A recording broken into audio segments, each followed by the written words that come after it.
pestisida nabati. Secara alami, tumbuhan memiliki pemangsa, ngengat, kupu-kupu, dan lalat buah yang menumpang bertelur di buah dan daun, hingga menjadi larva dan ulat yang kelak memangsa buah dan daun. Wereng, kutu kebul menghisap cairan di batang dan daun. Beberapa membawa virus penyebab penyakit tumbuhan, dan lain sebagainya. Dalam pengetahuan pertanian, hewan pemangsa atau organisme pengganggu tanaman disebut hama.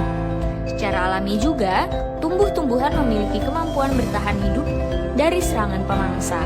Ada yang dapat bertahan karena karakter fisik, ada pula yang diserang pemangsa karena bahan-bahan yang terkandung pada tubuh tanaman. Misalnya, racun, aroma, rasa, dan lain-lain. Sekolah Lapang Petani Gambut dan Institut Agroekologi Indonesia biasa memperkenalkan cara meracik ramuan pestisida secara sederhana dengan mengenali sifat atau ciri-ciri tumbuhan yang bersifat anti hama. Bahan-bahannya, pertama, bagian tumbuhan yang memiliki rasa pahit, contohnya daun kipahit. Kedua, bagian tumbuhan yang mengandung racun, contoh tuba akar dan tembakau.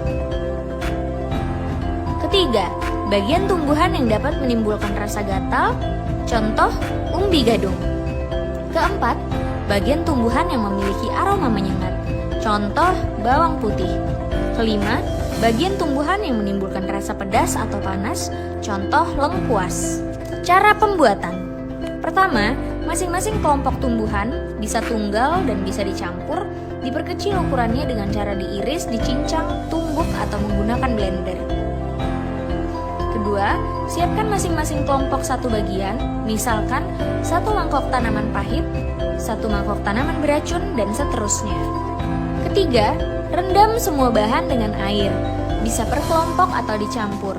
Satu bagian tanaman dilarutkan dengan 5 bagian air untuk mempercepat proses pelarutan kandungan pestisida nabati ke dalam air. Dapat dilakukan perebusan atau diseduh air panas. Keempat, endapkan 1 malam dan langsung dapat dipakai untuk mengendalikan hama dengan dilakukan pengenceran terlebih dahulu dengan dosis 1:30. Penggunaan pestisida nabati bukan hanya efektif untuk mengendalikan hama, tetapi banyak manfaat lain.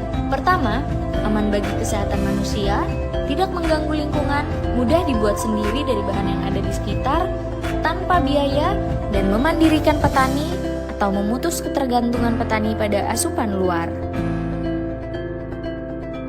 Yang pertama itu murah, tidak banyak biaya, untuk kesehatan juga tidak ada efek sampingnya, dan yang pasti mudah didapat. Sebelumnya kami pakai pupuk kimia, Bu. Tapi karena di situ kita melihat dengan harga yang sangat mahal, kita tidak bisa menjangkau dan juga sangat tidak baik untuk kesehatan. Pakai pestisida buatan pabrik, benar hama tersebut mati. Tapi ya tidak mungkin mati semua, pasti ada yang tersiksa dan akhirnya seminggu kemudian ada lagi. Tapi kalau kita menggunakan pestisida nabati, asal kita rajin menggunakannya 3 hari sekali, pasti tidak datang lagi.